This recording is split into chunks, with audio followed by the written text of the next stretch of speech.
Mais um episódio do TagawaCast. Estou muito feliz. Estou recebendo aqui uma pessoa fantástica. Nós vamos bater um papo assim muito, muito legal sobre o morar, que eu acho que é algo que mexe contigo, mexe comigo. A minha casa tem cheiro de chá e quando eu chego em casa eu me sinto acolhido e é um tema que eu gosto muito de conversar. E você sabe, o TagawaCast sempre contando histórias de vida, pessoas que já chegaram ao topo. Falamos muito sobre mercado imobiliário, sobre educação, mas o mais importante é que a gente leva para você informações muito relevantes sobre o que nós falamos aqui do setor. Hoje eu recebo a Lucila. Lucila é jornalista e editora do Casa de Valentina. Lucila, muito obrigado por você receber o meu convite e você aceitar o meu convite de estar aqui comigo nesse bate-papo. Vai ser um bate-papo super leve, super tranquilo. Eu tenho certeza que você vai se apaixonar pelo conteúdo. Obrigada, Tagawa. Eu estou super feliz, estava ansiosa para vir para cá. Ai, Lucila, fiquei muito feliz.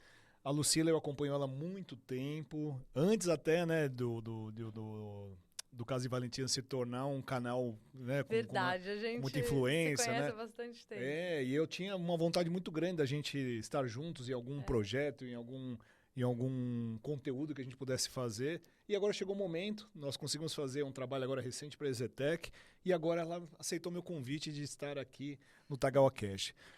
Lucila, você sabe que o sonho do brasileiro sempre foi a sua casa, né? Então, nós somos latinos e a gente tem isso muito enraizado, né? E no período da pandemia, eu acompanhava, né, seus conteúdos, as visitas que você fazia nas casas, e as pessoas contam da casa com tanto amor, sabe? Paixão, né? Cada detalhe, né? Desde um móvel que a avó deixou como herança, ou a um garimpo que ela conseguiu algo que realmente faz parte da história dela. A casa conta muito da personalidade, né, Lu?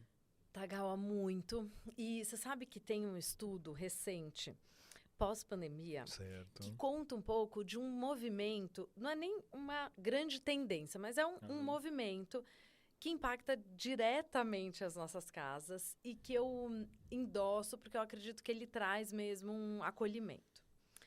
Que é o seguinte, quando a gente pensa em nostalgia ou melancolia, naturalmente a gente pensa num sentimento quase triste, assim, numa leve tristeza. Verdade, Lu. Mas a melancolia, ela pode ser positiva.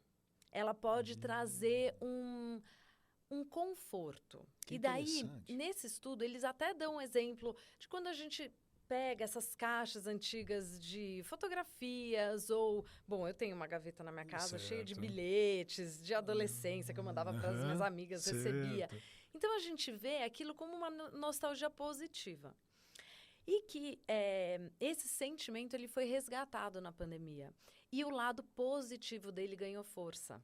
Que interessante. Então, a gente ter nas nossas casas elementos que ancorem os nossos sentimentos, que nos lembrem de onde que a gente quais são os nossos valores, as nossas raízes. E o Fashion Snoops, que é um birô de tendências, nomeou esse movimento como Newfound Heritage.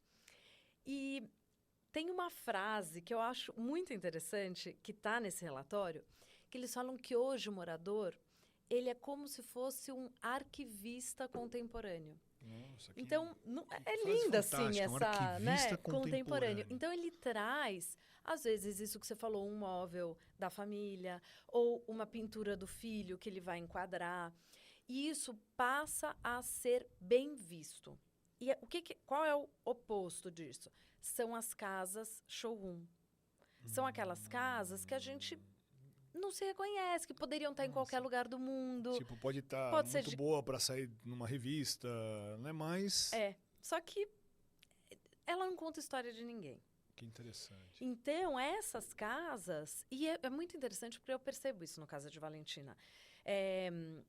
As casas que geram mais engajamento, curiosidade, perguntas, interação, que tocam mesmo, não precisam ser as casas mais lindas, mas são as casas que têm aquele borogodó, que a gente não sabe exatamente explicar o que é. Pode ser um balaio de gato, mas... Pode ser. Pode ser uma mistura de estilos, tudo bem. Mas aquela casa só poderia ser daquela pessoa. Então, isso ganha uma importância, ganha um valor.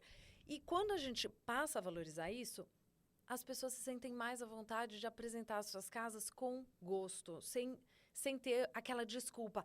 Ai, olha, você vai entrar na minha casa, mas se tá uma baguncinha, não repara, sabe? Sim, sim. Tudo bem, essa frase eu acho que sempre vai existir. Mas a pessoa, ela se sente mais livre de apresentar aquela casa, sabe? Muda a perspectiva, concorda? Porque eu acho que a arquitetura, a parte de decoração, tudo, ela vinha num processo, né, que você se preocupava muito com o que as pessoas iam achar da sua casa. Então era de fora para dentro, né?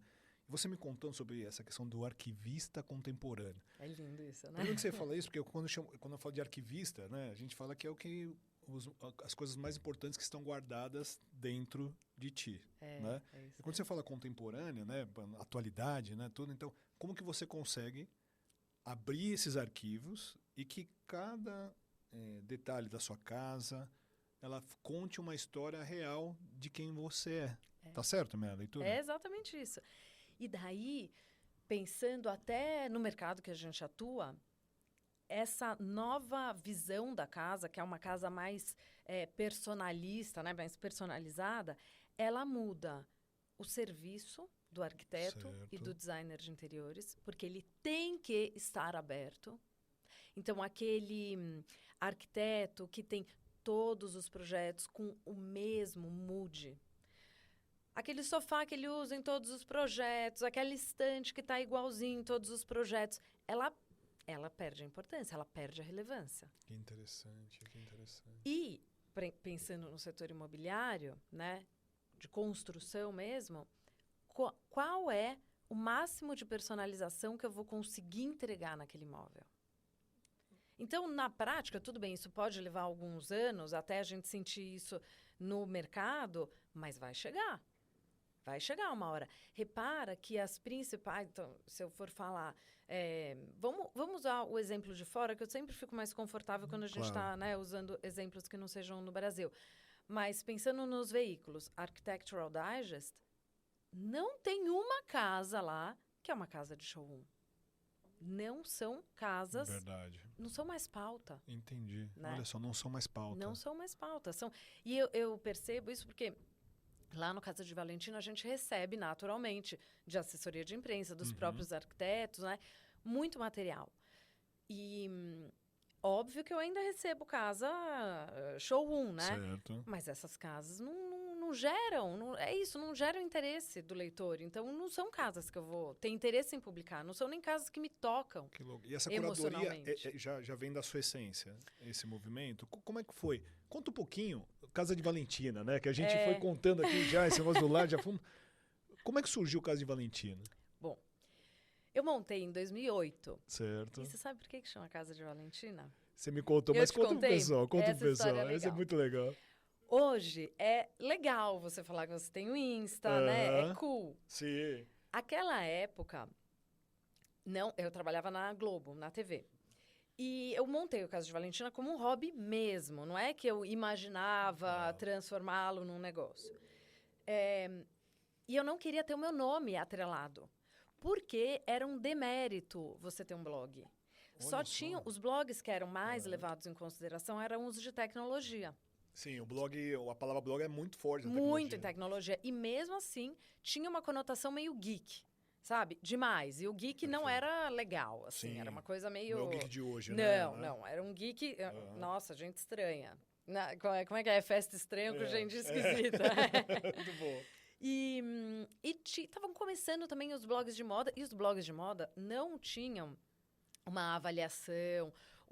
um olhar crítico, eram mais blogs de look do dia, que tem seu espaço, tem seu mérito. Blogs, assim, tem personalidades interessantíssimas que eu sigo hoje que começaram com look do dia. E depois evoluíram para um conteúdo que também tem look do dia, mas também é outro tipo de conteúdo. Enfim, e não tinha blog de decoração. Não existia. Tinha o Casa de Valentina. Certo. E o da Cris Campos e um outro de uma amiga minha. Cris Campos, aquela do GNT? Sim. Sim, que legal. E um que chamava Decoração, que era muito legal. Isso eu não conhecia. Mas depois ela foi fazer uma outra coisa. Enfim, mas eram muito poucos. Então, eu não queria atrelar o meu nome. Então, não tinha nem o meu nome, nem no sobre tinha o meu nome. E eu lembro que era Blogspot a plataforma. Certo. E tinha uma foto. Eu colocava a foto do meu pé para não colocar a foto do meu rosto. Olha de só. tanta vergonha que eu tinha. Muito bom. Eu falei assim, não, eu não fiz 2 faculdades. Você viu, gente? O caso Valentina começou com uma foto do pé da Lucila. Eu falei, não, eu não estudei para isso. Então, daí eu coloquei Casa de Valentina, que era quase um alter ego, assim, um Fernando Pessoa. Entendi. Assim. E era um manifesto seu? Era algo... Como é que reverberava isso em você? Você tinha a necessidade de começar a contar a sua visão sobre... Era sem poesia o motivo. Sem poesia, interessante. Foi o seguinte, eu montei um PowerPoint enorme, porque eu estava montando o meu primeiro apartamento. E eu imagina, naquela época, como realmente a gente não tinha as revistas, tinham sites de venda de assinatura, não era site de conteúdo. É mesmo, não tinha conteúdo. Não era conteúdo, o objetivo era outro do site. Então eu escaneava muita revista, revistas nacionais e revistas gringas, e ia montando esse PowerPoint. Um dia, esse PowerPoint travou e eu fui pedir ajuda de um amigo. Eu falei, socorro! Porque, assim, todas as minhas referências da casa estão aqui. Assim, entendeu? Vou ter que escanear tudo de novo. Não quero fazer isso. E daí ele foi lá me ajudar e ele falou, Lucila...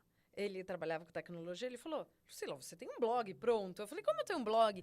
Porque eu colocava as minhas impressões. Então, vamos supor, eu estava falando de... era quase eu estava mesmo com o blog pronto. Então, se eu estava fazendo uma pesquisa de mesas de jantar, eu colocava as minhas impressões sobre cada uma das mesas. Nossa, já você mergulhava em cada detalhe de cada objeto. Pra nada, assim, porque eu não tinha um site, não tinha um blog, era uma coisa que eu fazia pra mim. Não tinha filho, né? Então eu tinha mais tempo. Sim, verdade. Nossa, você nem me fala. E daí eu, enfim, montava, daí ele falou, não, você tem um blog pronto e tal. E daí eu montei. Então, quando ele salvou o meu... o PowerPoint, que realmente travou, porque ele estava gigantesco.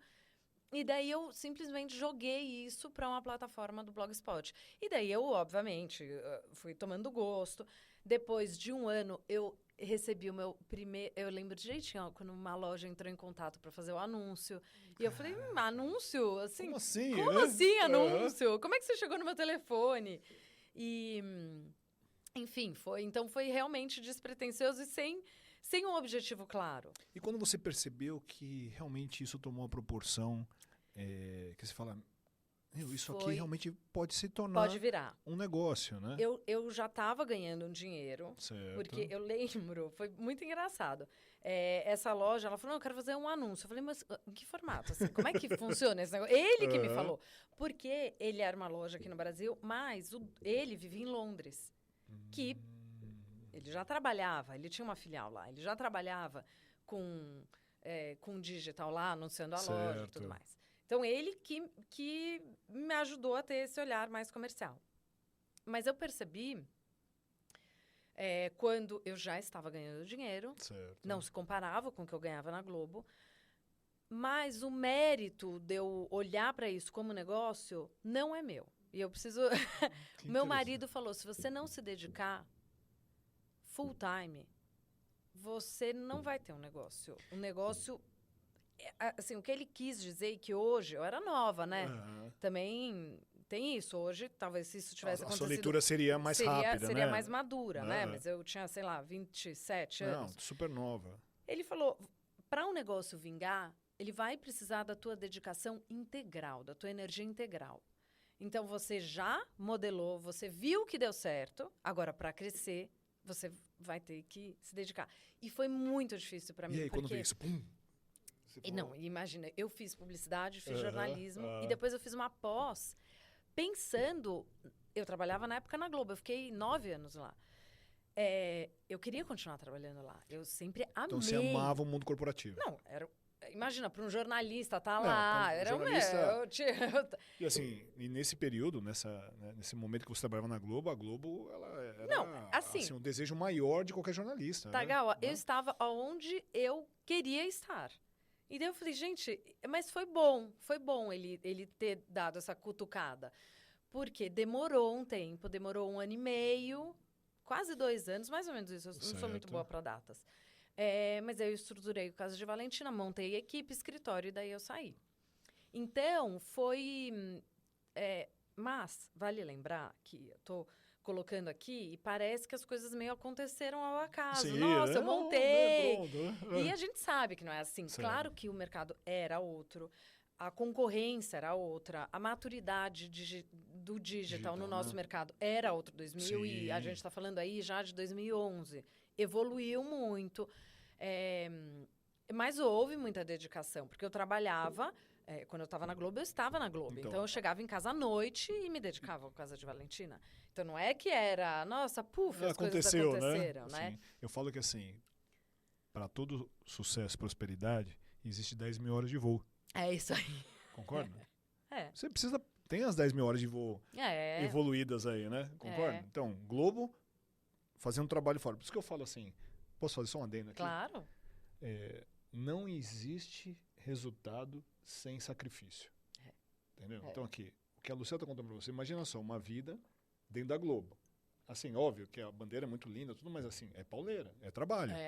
Ela terminava o expediente dela e aí ela se dedicava ao Casa de Valentina. Então, só para você entender que não adianta você achar que trabalhando normal e não entregando o a mais, que você vai conseguir chegar ao topo.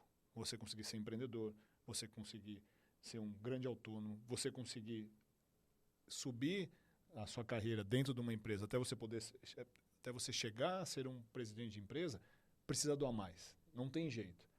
10 mil horas de voo. Desculpa. Não, porque o padrão é o padrão. Né?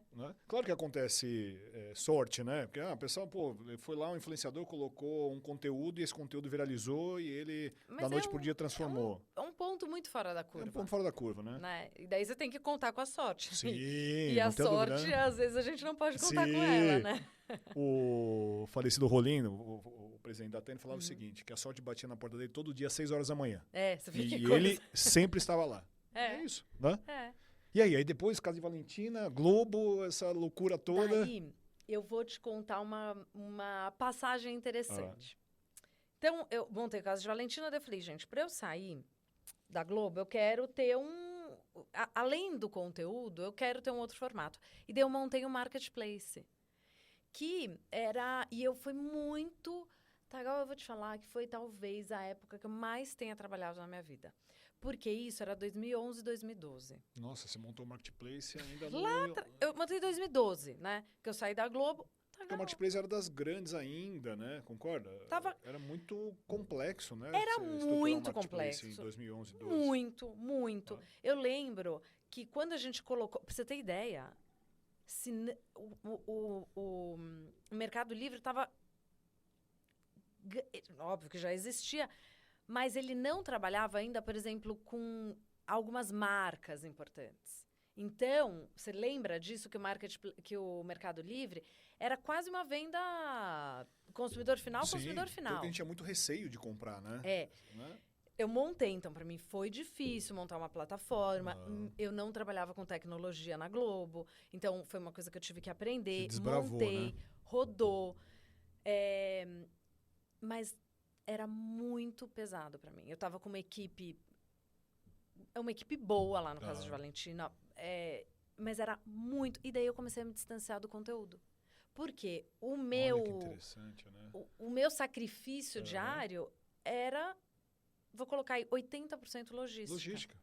Como é que eu ia garantir que uma loja em Salvador ia fazer uma entrega no Rio de Janeiro?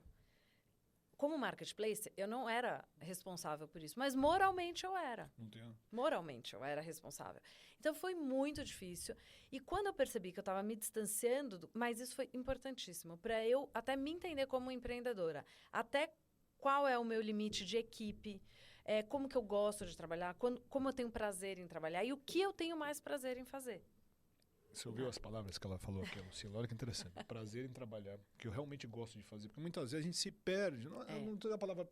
Eu nunca trato nada como perda. Eu trato muito como evolução e legado. Entende? Era importante você passar por isso. E eu falo para as pessoas, muitas vezes a gente fica insistindo num modelo, que aquele modelo não tá deixando você estar feliz. Você não está feliz. Você sente que aquilo ali está tirando você da sua essência. Eu já vivi isso algumas vezes, por isso que eu posso falar também com propriedade. Mas você insiste. Mas tem que chegar um momento que você fala, cara, está desalinhado com aquilo que eu acredito. Né? Então, para mim, foi uma experiência muito importante.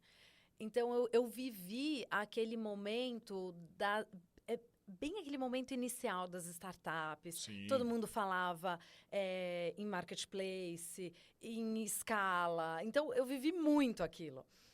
E daí eu falei, gente, não gosto de trabalhar nessa pressão, não gosto de trabalhar com essa... Não acho que eu consigo dar a profundidade que me dá prazer, sabe? No conteúdo. E eu não conseguia fazer as duas coisas. Com certeza. Então, eu encerrei a operação de marketplace e comecei a voltar para a essência do negócio, que era conteúdo. Então, hoje, com tranquilidade, porque eu já vivi esse negócio, preciso de alguma coisa a mais. Hoje, eu trabalho com conteúdo. Propósito, assim. Então, quando você fez, qual era o teu objetivo? Quando eu montei, eu não tinha isso claro. Hoje eu tenho. Por, inclusive, ter vivido... Sim, né? Uma outra experiência. Então, hoje eu trabalho com conteúdo nesse mercado de arquitetura e interiores. Que é o que eu amo, é o que me dá prazer, é o que eu tenho interesse genuíno, é o que eu acho... E é uma coisa que eu acho que impacta diretamente a nossa experiência com a cidade, a nossa experiência com a nossa família, com as pessoas que estão, ao nosso redor. Então... Eu tive a oportunidade de acompanhar essa menina construindo conteúdo. Assim, ela entra num processo de concentração, de entendimento. O que ela perguntou primeiro? Quis saber tudo sobre o empreendimento, detalhe a detalhe, entendeu todo o ecossistema, profundidade. Ela procurou ter a profundidade certa para que, a hora que ela começa a se construir esse storytelling, essa história, ela conseguisse transferir tudo aquilo que ela realmente estava acreditando que ela estava vendo. E foi assim. O que me chamou muita atenção na maneira que você constrói o conteúdo, porque assim... a sua ótica. Então, a partir do momento que você colheu informação, você teve profundidade lá no briefing, e aí dali você, com a sua personalidade, com aquilo que você acredita, dentro da filosofia do seu conteúdo, você conseguiu construir assim toda como eu posso dizer assim? A narrativa, aqui, né? Entendeu? De como que você gostaria de falar sobre aquele empreendimento ou sobre... A gente falou um pouco de showroom de vendas, né? Falou um pouquinho lá sobre a home store. Então, assim, isso me chamou muito a atenção. Ai, que bom ouvir isso. E quando você fala da verdade, né? Eu acho que, assim, as pessoas conversam muito. Eu almocei ontem com um antigo cliente. Ele é gerente, ele era gerente de uma empresa que a gente atendia, não vou dizer o nome aqui, mas pela quarta vez ele conta a mesma coisa para mim. Ale, putz, eu entro na empresa, atinjo o cargo executivo, chego aonde eu gostaria de chegar, e aí, de repente... Dá um vazio. Aí eu falei para ele assim, cara, é a quarta vez que a gente tá falando sobre isso. Eu falei para ele, você já comeu chuchu? Aí ele falou, já. Que gosto que tem? Ele... Nada. Falei, o chuchu é assim, você põe um pouquinho de temperinho para tentar encontrar o gosto do chuchu, mas você não encontra. Então, o que você tá me contando é que você tá muito longe do seu propósito. Então, toda vez que você faz essa conversa comigo, o que você está comendo é chuchu. Entende? É isso. Então, adorei o paralelo. Você está comendo chuchu. A partir do momento que você entender que você precisa realmente encarar, ele quer ir para o mercado real estate, ele está querendo bivotar, eu falei, cara... É a hora. Você queria um conselho meu? O meu conselho é, continua comendo chuchu se você quiser seguir mais uma jornada dessa. Você já tem a resposta. O chuchu vai ter sempre o gosto de chuchu. Então... Ou você se acostuma com o gosto dele chuchu que não tem feliz. problema, entendeu? Se quiser comer chuchu é bom ali, põe muito tempero e tá ótimo. Você precisa mudar. Né? Então, quando você fala sobre verdade, sobre propósito, sobre voltar para a essência, né, e falar aquilo que você acredita, você sabe que isso é um problema de muitos empreendedores, de muitos executivos, que eles... com receio, né, da mudança, com receio de alguma maneira, buscar aquilo que realmente ela acredita, ele não muda. E o tempo passa. E o tempo é muito rápido. E o tempo é o nosso maior patrimônio, né? Então, quando você fala isso, você fala, putz, eu adoro fazer entrevista com quem entendeu sobre o propósito. E aí, vamos voltar no negócio de casa, né? Casa me fascina, me fascina. Você entrou aqui na agência, né? Eu não sei se você percebeu. Claro que você percebeu, né? Pelo amor de Deus. Mas tudo tem um significado para mim. Eu achei incrível, né? Isso. Quando você entra, você chega no Lago de Carpas. Então, a intenção ali, né, da entrada da agência é você entrar na minha energia. Você se acalmar. Você tá, né, tranquilo para você receber algo novo. Então, foi dessa maneira que a gente começou a colocar ali a construção. E na entrada tem um altar que tem a imagem da minha avó, que eu reverencio todos os dias. Então, quando você fala, né, sobre o arquivista contemporâneo, está cada vez mais claro para mim que quanto mais eu consigo ter contato com coisas que me remetem a bons momentos, ou na minha casa, ou na minha empresa, me faz com que eu me sinta por inteiro. Olha que interessante. Então é isso que me traz esse movimento. E quando eu falei para você da minha casa do cheiro de chá, porque o cheiro de chá é interessante porque quando você se sente realmente dentro da sua casa, né? Porque muitas vezes, eu já passei também, que eu fiz casas que parece Casa Cláudia, estava lindo, maravilhosa, tudo, mas, cara, eu olhava, eu não me sentia em casa. E quando você falou desse processo do arquivista, já me veio aqui um monte de, né? um monte de movimento, eu falei, cara, é isso.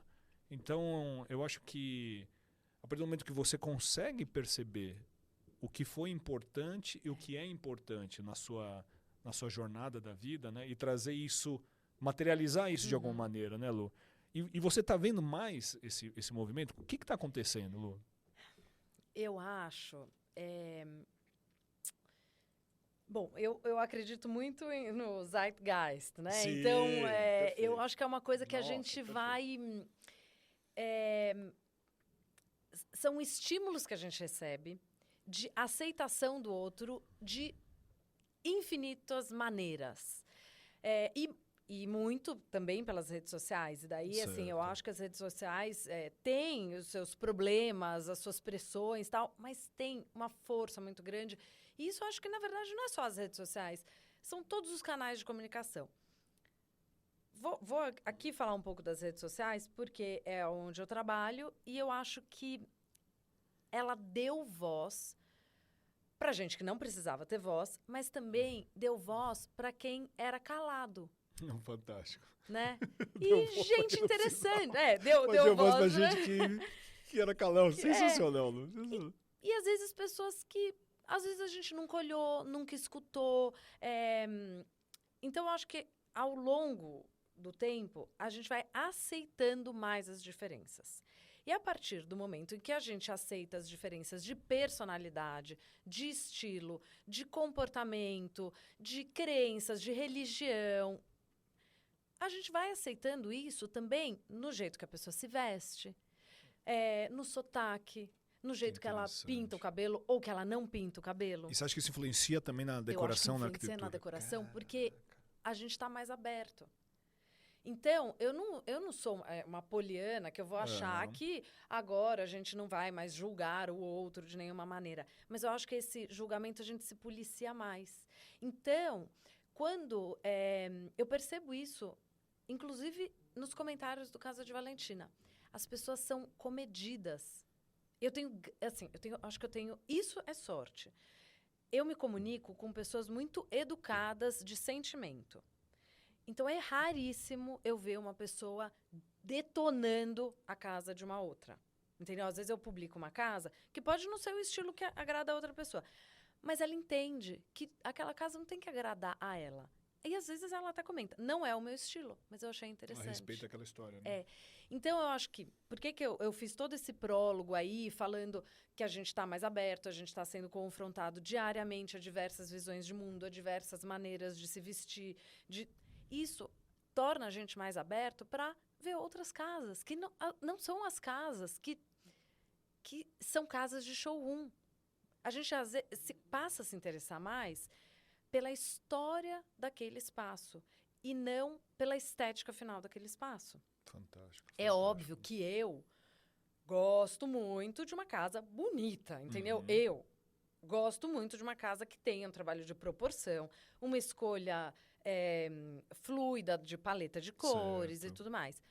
Mas eu vou te falar que eu já publiquei casas que não são do meu estilo, mas que têm histórias interessantíssimas. O meu foco, no final, acaba sendo...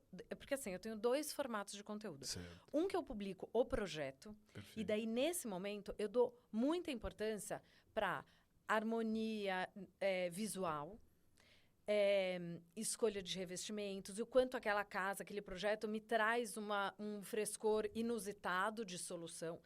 E um outro formato que é o open house, que ali o dono da casa ou o arquiteto abrem a casa ou o apartamento. Nesse formato, o que mais me importa é o personagem. Mais do que a casa. Só que, naturalmente, quando a pessoa é interessante, a casa se torna interessante. Porque uma pessoa interessante, eu não vou falar 100% das vezes, mas uma pessoa interessante se conhece bem. E a pessoa que se conhece consegue colocar isso na casa. Nossa, olha que interessante. Tá muito profundo. Eu divaguei cara. aqui. Psicologia aqui. Cara. Não, olha o que você falou. Você me falou que a pessoa que se conhece bem, ela consegue transferir melhor isso para o seu lar. Porque a pessoa que não se conhece precisa da aceitação do outro. Nossa. E daí ela precisa fazer aquela casa que agrade o outro. A casa que é o cheque, é o portador. De fora para dentro. De fora para dentro. Então, qualquer um que vai entrar naquela casa não vai falar: nossa, mas essa combinação de parede vinho com o teto verde não está me agradando. Não é para agradar aquela pessoa. E vou te contar de uma experiência pessoal. Tô aqui refletindo. Vamos lá. Eu morava num apartamento branco. Certo. 27 anos. Não me conhecia o suficiente. Num apartamento branco, correto. Tá igual, se você for ver, era um apartamento correto. Cor salpica, resolvido. Não tinha o que falar. Várias revistas fizeram matéria dele. Era um sucesso. E eu estava super feliz com aquele apartamento com 27 anos. Daí eu falei, gente, tá rolando. Tinha esse incômodo que eu não conseguia identificar. Daí eu pintei o apartamento inteiro de azul marinho. Inteiro. E daí eu lembro que na época me deu um certo receio. Daí eu comecei a falar, isso daqui tá me agradando, porque tá diferente, tô começando a me reconhecer. E fui, aos poucos, tornando ele, na época, mais estranho pro que a gente via. A gente não via tantos apartamentos inteiro num tom fechado. Daí agora eu tô num apartamento temporário, enquanto eu não mudo para a casa definitiva. Nesse, eu falei assim, você quer saber? É temporário, eu vou fazer, eu tô livre. Aqui eu vou poder. E tá, Gal, tem 14 cores fechadas. É um apartamento, a parede é vinho escuro, tom de vinho tinto. Tá lá no Casa Valentina? Tá. Ó, pessoal, vale a pena acessa ver. lá. É fechado. Ele agrada pouquíssimas pessoas. Isso eu sei. Eu sei porque eu reconheço na cara. Sim. Eu lembro quando uma amiga minha entrou e falou assim... Cadê a Lucila, né? Tipo assim, né? Exótico o seu apartamento. Porque era o que eu tava. Eu me mudei para aquele apartamento no começo da pandemia. Eu não tava vibrante. Não estava vibrante. Ele é um apartamento que traduz o meu momento ali. E ele é ele. Você me contando isso, qual que foi o episódio da Érica? Depois eu te coloco. Tem a minha consultora de estilo, chama Érica Alvarenga, e ela começou a trabalhar a minha questão de estilo. E o que você está falando tem total sentido, porque assim, por muito tempo eu comecei a abandonar aquilo que me fazia muito bem. Porque eu sempre fui um cara super criativo, sempre pintava cabelo, cortava cabelo totalmente diferente, fazia umas letras no corte de cabelo, usava roupas mais extravagantes, eu tinha todo um movimento. E conforme foi passando o tempo, eu comecei a perder aquilo que era da minha personalidade. E olha que interessante, né? E isso começou também a refletir em tudo à minha volta. Olha. E aí quando ela falou assim, puta, como que você era? Pô, eu lembrei eu tinha uma jaqueta de aviador, que eu trouxe do Japão. Eu vim com o cabelo loiro, com um rabo de cavalo samurai, com letras japonesas desenhadas. E eu não lembrava disso. Eu não lembrava dessa minha característica. E eu comecei a não usar mais no meu estilo. E aí, a hora que a gente começou a trabalhar, eu comecei a seguir lá, né, paleta de cores, trazer o lado criativo dentro da minha personalidade. Ela fez todo um estudo, né, sobre o Alexandre Tagawa. Isso fez assim, bum! E, naturalmente, hoje, quando eu quero ver uma peça de arquitetura, uma peça de decoração para minha casa, alguma coisa, é esse lado que eu converso. Você consegue se reconhecer. Antes, não. Eu olhava para um lado e dizia, mas o que vão achar? Entende? Para que eu vou colocar isso? Eu estava muito preocupado com de fora para dentro. E acabava perdendo a minha identidade. E quando você trouxe esse movimento seu, que você está no momento de transição, que você colocou todas as coisas, falou, cara, eu vou extravasar para entender onde eu estou, né? Entendeu? Então, assim, esse processo que eu acho que a questão da moda e da decoração anda muito junto, né? Muito. E a hora que eu entendi isso, eu falei, nossa, caraca, eu gostava disso mesmo. E traz uma tranquilidade, né? Traz uma tranquilidade. E agora eu estou mais livre. Eu percebo que, sabe, como soltou algumas amarras, tinha uma armadura, sabe, me fechando, estou livre. Por quê? Aí começou o processo de dentro para fora.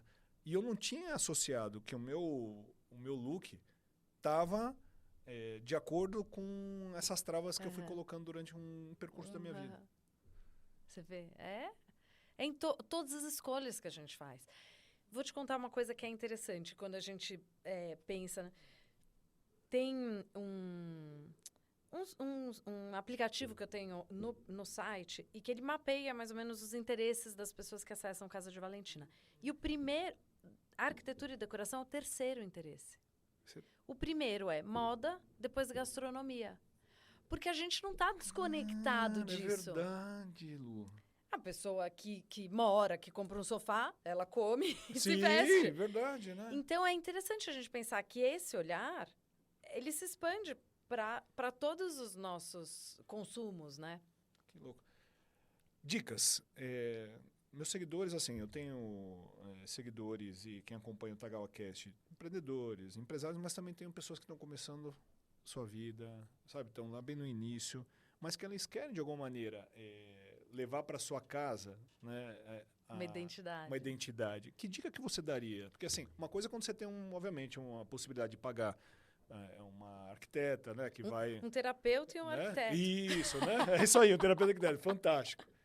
Mas, assim, como que você orientaria as pessoas que estão assistindo a gente que querem fazer com que a sua casa tenha a sua identidade? Cara, a sua cara, né? Eu acho, Tagawa, que é uma coisa que eu fiz e eu faço até hoje. Agora eu faço digitalmente, antes eu fazia analogamente. Montar... Eu acho o seguinte, para uma pessoa que trabalha em outro mercado, está montando a casa. Isso, perfeito. Às ela vezes, não tem muito recurso, não tem você recurso, entende? E às vezes a gente olha o ambiente e a gente não consegue identificar o que nos agrada. Se é a cor, se é o estilo, se é... É difícil isso, eu não acho que é fácil. Então, a minha sugestão é salvar isso tudo numa pasta e organizar por temas. Então, sofá. Vou comprar um sofá. Eu vou me dedicar... Todo dia à noite eu vou entrar, que seja no Pinterest. Eu fazia isso muito com revista, mas amo o Pinterest, faço isso no Pinterest, faço em site, faço no Insta, enfim. Mas o Pinterest é uma ferramenta própria para isso, né? Entra no Pinterest e navega 5, 10 minutos por dia salvando sofá. Só isso. Olha que interessante. E daí, sofá é uma compra... com um ticket médio alto. Certo. Né? Então, ele tem uma importância na decoração de um apartamento, né? Da sua casa, né? Da casa. Né? Então, sofá, tapete, mesa de jantar, uma poltrona. Existem elementos que têm o ticket médio alto. E que vale a pena você esperar para comprar certo. Eu acho que o pior erro que a gente faz quando a gente não tem um arquiteto ou um designer é ficar ansioso para terminar a casa. Porque eu cometi erros enormes e caros na ânsia de deixar a casa pronta. Então, por que eu acho importante você montar essa pasta? Porque daí você volta nessa pasta ao longo de 6 meses, 1 ano. Então o processo não pode ser muito rápido, assim. Porque a gente muda, a gente amadurece, a gente pensa.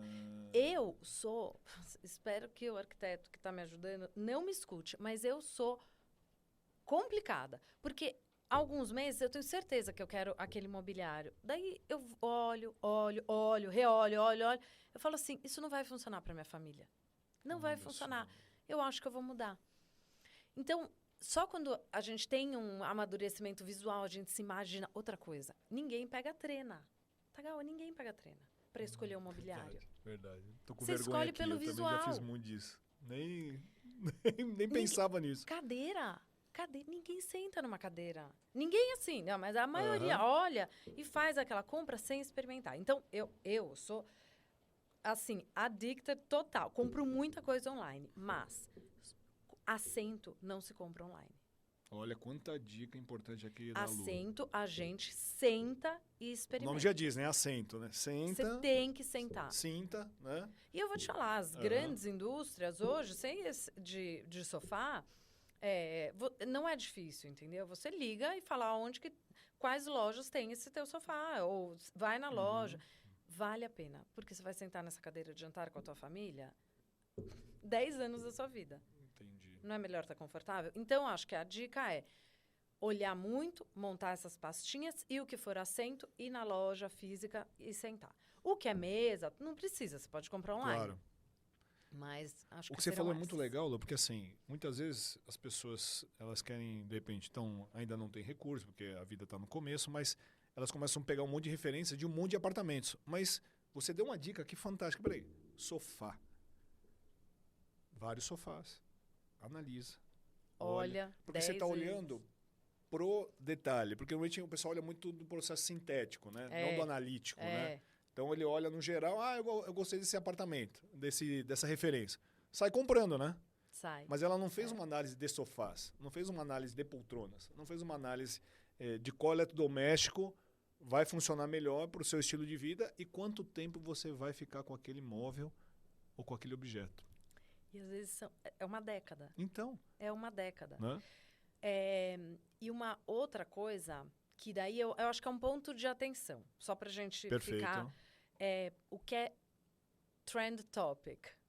Então, a gente tem que ter atenção. Quando a gente passa a olhar bastante, fica fácil a gente reconhecer essa poltrona é da modinha. E quando a gente pensa em casa, é diferente de uma roupa. Perfeito. A roupa você vai comprar, não tem problema. Você comprar aquela roupa e usar aquela estação. E você pode deixar ela guardada no armário 3 anos, se voltar Você resgata. Você resgata, não tem problema. E o que você faz com o sofá, que é da modinha? Né? O que você faz com uma poltrona, que é da modinha?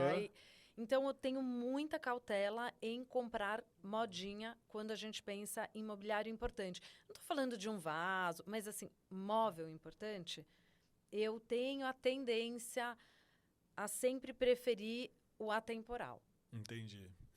Eu gosto daquele programa Admirável Móvel Novo, né? Que passa, adoro aquele programa. E o que você pode falar pro pessoal assim, eu quero buscar um objeto, uma antiguidade, eu quero reformar um móvel. Como é que reverbera isso em você? Assim? Porque assim, tem pessoas que têm um pouco mais de habilidade, e sabe garimpar e sabe ir atrás, mas tem outros que assim, tenta fazer e vira um desastre, né? Tagawa, vou te falar. Esse assunto do garimpo é um assunto que eu gosto. Certo. Então, passo boa parte do meu tempo livre, dando uma olhada em leilão e tal. E como eu falo muito, eu recebo muito inbox. E muita gente me tagueia em velharia. E daí, assim, eu fico constrangida, porque eu falo, gente, eu não gosto de velharia só porque é velho. Não é só velho que eu... Isso é muito bom. O que é um móvel velho e um móvel antigo? Então, tem uma diferença muito grande no que tem valor independente do tempo. Certo. Então, tem móveis que são importantes, bem resolvidos e eternos. Ontem, eu fui filmar um apartamento que foi comprado com um mobiliário. E era um mobiliário maravilhoso. A proprietária só trocou o estofado e ele está atual, assim, tá incrível. Tá. Vamos pensar o seguinte. Uma cadeira feita hoje, 2023. Certo. A toque de caixa e com um volume muito grande. E eu acho que tem mercado para isso, tem situações para isso. Então, montei um bar, eu preciso de uma cadeira acessível, barata, com volume. Eu vou comprar. Vou precisar replicá-la, né? Vou precisar replicar. Não, existe mercado. Não, o problema não é com este produto. Mas a gente precisa... Esse produto, muito provavelmente, daqui a 50 anos vai envelhecer mal. Porque a matéria-prima barata, baixo desenvolvimento, baixo investimento em desenho, certo. Ele vai envelhecer mal. Então, não é só porque ele é velho que ele tem um valor. Sim. Essa Isso cadeira... é um imóvel velho. Ele é velho, ponto. Pode ele ser é só... reciclado depois, pode ir para um caminho natural dele. Natural dele. Tá. Mas ele não tem valor só por ser velho. E às vezes as pessoas confundem isso. Entendi, Por quê? Porque a pessoa que está vendo um móvel que foi fabricado há 50 anos atrás não consegue distinguir se era uma peça de baixa qualidade fabricada há 50 anos. Sim. Perfeito. Então, muitas coisas que as pessoas me mandam é só velharia. Nossa, ficou muito claro para mim. Ficou muito claro. E daí, quando a gente começa a ver leilão, vai em Família Vende Tudo, vai em brechó de imóvel, daí fica fácil. Então, é treinar o olhar. Aí você precisa identificar se ele não foi um produto que foi feito em larga escala. Né? Tem um artesanal ali. Certo, tipo de material que foi aplicado nele. Eu gosto de carro antigo. Eu tenho um carro antigo e a minha esposa brinca que é uma Fubica, né? Mas para mim é um carro antigo. Mas isso é interessante, porque realmente o carro antigo é diferente de um carro velho. Né? Entendeu? Então, a identificação disso é muito clara, porque foi um carro que teve uma série muito grande? Não. Ele foi produzido em pequena escala, de uma maneira mais artesanal. E isso faz com que esse carro tenha um valor com o passar do tempo. Ele passa a ser atemporal e fica mais valioso com o passar do tempo. Então, é interessante que na relação com móveis também é a mesma. Olha, mas, Tagal, quando você fala de carro, eu acho que é mais fácil compreender, sabia? É verdade, carro é mais fácil compreender. É mais fácil. Isso que você falou, agora eu vou sempre usar esse paralelo. O carro antigo não é diferente do carro velho. Né? Não é? É isso. Que eu acho que fica claro. E aí, Lu, pra gente finalizar, que nosso papo tá fantástico. Eu vou te chamar mais vezes pra gente conversar. O que me chama muito a atenção, assim, no movimento da decoração, da arquitetura, tudo, e falando agora porque também seguem muita gente do mercado de construção civil, mercado imobiliário, tudo. Você acha que essa questão, né, do arquivista contemporâneo pode ser uma nova leitura para os incorporadores olharem para isso de uma maneira diferente? Qual que é a sua visão sobre isso? Isso é uma coisa que eu acredito muito. E eu também sei que é muito mais difícil se chegar num empreendimento que possibilite esse nível de personalização. Porque quando a gente fala do resgate de uma escrivaninha, o resgate é muito fácil. Eu resgato uma escrivaninha que estava lá, que vai me trazer uma boa memória, eu vou lembrar de momentos agradáveis da minha vida e coloco naquele espaço. Quando a gente fala dessa personalização num imóvel, então é um imóvel que vai atender, talvez, 2 famílias morando juntas, mãe e filha. E hoje nós temos essa pluralidade, né? Que mudou muito, né? Por o jeito de morar. Eu tenho um casal de avós e uma filha com uma criança. Eu quero morar. Você vê que a dinâmica desse imóvel vai ser diferente. São 2 famílias. Verdade. Então, mas eu também vou acolher, quero receber nesse apartamento um homem solteiro. Festeiro. Já é outro caminho. É outro caminho. Então, como é que eu construo pensando nessa pluralidade de modos de viver? Deixa eu te falar uma coisa. Quando eu morei no Japão há 30 anos, eu trabalhava numa fábrica de casa pré-fabricada. E as casas já saíam com praticamente tudo pronto. Entendeu? Então, eram casas modulares, né? E por dentro ela já vinha com os móveis, já vinha com os revestimentos, já vinha tudo pronto. Era um catálogo que você escolhia aquele que se adaptasse melhor ao seu estilo de vida, né? Aqui, no nosso país, o processo é que vem um quadro em branco, concorda? A gente recebe o apartamento num contrapiso para você imprimir aquilo que você acredita. Aí entra um outro detalhe importante que as pessoas falam, mas o custo para eu poder decorar, colocar todos os revestimentos, fazer todo o processo. Acontece algo muito que mexe muito comigo, que eu acho que isso é uma legislação, mas eu acho que ela precisa ser repensada, que as incorporadoras são obrigadas a entregarem as áreas molhadas com revestimento. Só que todo mundo tira. Vai tudo pro lixo. Exato, não é sustentável. Então isso para mim é algo que me incomoda, sabe? Me incomoda bastante.